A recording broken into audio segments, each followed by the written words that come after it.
Delphine Boudet, je suis cadre traction, je travaille à la direction d'offres engins moteurs, à la direction de la traction. Nous, on travaille pour les conducteurs et les conductrices pour que leur travail soit le plus facile, le plus simple possible. On travaille au sein du projet, en collaboration avec les ingénieurs du matériel, les intervenants de l'exploitant et l'industriel. Pour la conception de la cabine, on part d'une maquette en papier. Après, on continue en carton et puis en 3D pour bien visualiser l'emplacement des actionneurs, des écrans et qu'il y ait le moins de gêne, de visibilité possible. Là, on a une très belle cabine spacieuse avec un pupitre central qui est très épuré, qui donne du sens à notre travail. Quand on l'utilise, c'est simple, mais en fait, on ne se rend pas compte de tout ce qui est mis en fait, derrière pour avoir quelque chose d'aussi simple. Il faut tenir compte des normes, des contraintes techniques et après il y a des contraintes de maintenance. Donc on ne peut pas non plus les placer n'importe où. À nous, après, il faut qu'on puisse les utiliser et quand on en a besoin, qu'on n'ait pas de gêne.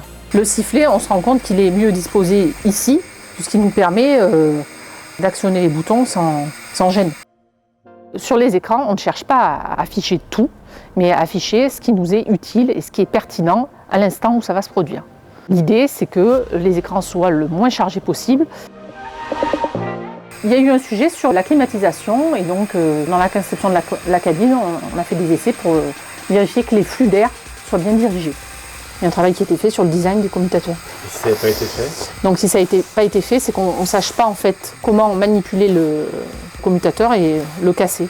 Donc il y a eu un travail sur le siège d'évacuation d'urgence qui est assez facile. Voilà. Et on peut facilement le remettre en place. Le chariot d'attelage, il a été donc conçu pour qu'il soit facile à manipuler, puisque l'attelage de secours qui est installé dessus est très lourd et ce chariot est installé dans une armoire, dans des situations compliquées, des situations de secours où l'engin ne va pas pouvoir se déplacer tout seul.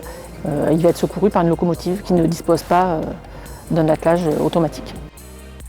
Donc quand on va mettre notre place Carmillon, au niveau du symbole, la porte va s'ouvrir, les marches vont s'éclairer et l'intérieur de la cabine va s'allumer.